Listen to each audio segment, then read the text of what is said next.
Diary of a Wimpy Kid is yet another book-to-film adaptation of the classic original novel from Jeff Kinney, this time though in animation form. And it tells the story of Greg Heffley, who is an ambitious kid with an active imagination and big plans to be rich and famous. The problem is that he has to survive middle school first. Now, I'm someone that did read the original books and watched those movies from like 10 plus years ago.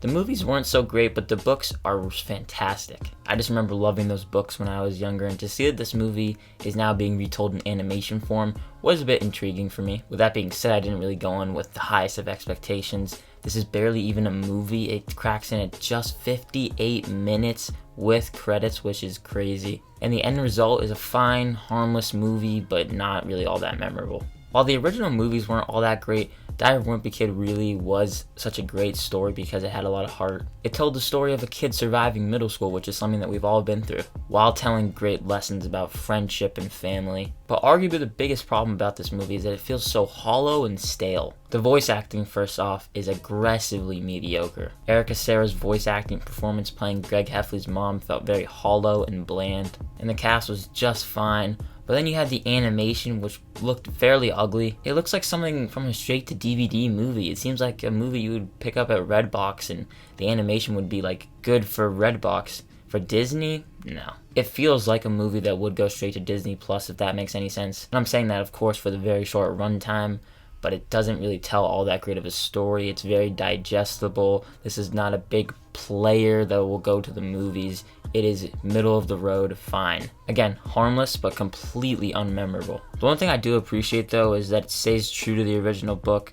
It has the animation style that the original book had and scenes here and there. It tries to do a little something new, but it does look back at the original book.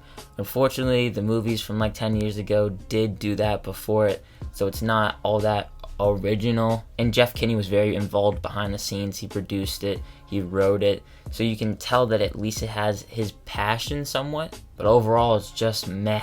Diary of a Wimpy Kid doesn't even try to do anything new. It's not funny, not even that heartwarming. Literally nothing stands out here. It's so bland and aggressively mediocre, and I really don't have much other thoughts rather than that. I'm gonna give Diary of a Wimpy Kid a C. Did I waste an hour of my life? Not necessarily. Do I wish I had it back? Just a little bit. But honestly, just go out and buy the book. Give that to your kids. Don't watch this movie with them. And now I know that I don't really need to watch the sequel that they've already announced. Thank you so much for watching this review, and if you did enjoy, consider giving it a like as well as subscribing and hitting that notification bell to get notified whenever new videos like this go live. We're getting closer and closer to No Way Home, so make sure to keep your eye out for the review coming in just under 2 weeks. Thank you again for watching. My name is Ben. People call me Meter, and I'll see you guys in the next one.